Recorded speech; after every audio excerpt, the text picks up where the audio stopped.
జ్ఞాపక శక్తి అనేది నాకు చిన్నప్పటి నుంచి కూడా అంటే నాకు డిగ్రీ అయిపోయిన తర్వాత నాకు వచ్చినటువంటి ఒక ప్రత్యేకమైన ఇంట్రెస్ట్ అనేది డెవలప్ అయింది. నేను బీఈడీ చేస్తున్నప్పుడు మా ప్రొఫెసర్ పద్మావతి మేడం గారు ఎడ్యుకేషన్ సైకాలజీ బాగా చెప్పారు. అందులో లెర్నింగ్ అండ్ మెమరీ అనేటువంటి టాపిక్ నన్ను బాగా ఆకర్షించింది.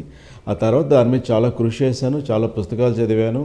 దాదాపు నా దగ్గర ఒక 200 పుస్తకాలు మెమరీకి సంబంధించినవే ఉన్నాయి. ప్రస్తుతం కూడా ఆన్లైన్లో మెమరీలో ప్రపంచం మొత్తంగా ఎలాంటి రీసెర్చ్ జరుగుతోంది, దాన్ని ఎడ్యుకేషన్కి మనం ఎలా అప్లై చేయగలము అన్న అంశమే నా యొక్క స్పెషాలిటీ.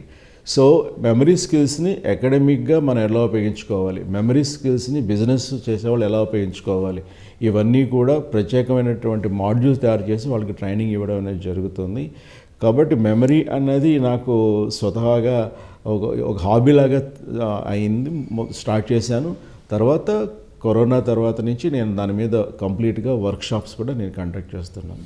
2011 సంవత్సరంలో మా పిల్లలు అడిగారని చెప్పి నేను ఒక వరల్డ్ రికార్డ్ అనేది చేయడం జరిగింది. అది మన హైదరాబాద్ రవీంద్ర భారతిలో లైవ్ ప్రోగ్రామ్, ఒక టీవీ ఛానల్లో లైవ్ కూడా ఇచ్చేసాం మొత్తం ప్రోగ్రామ్ అంతా కూడా. సో ఇది నాకు మెమరీ మీద చేసినటువంటి కృషి.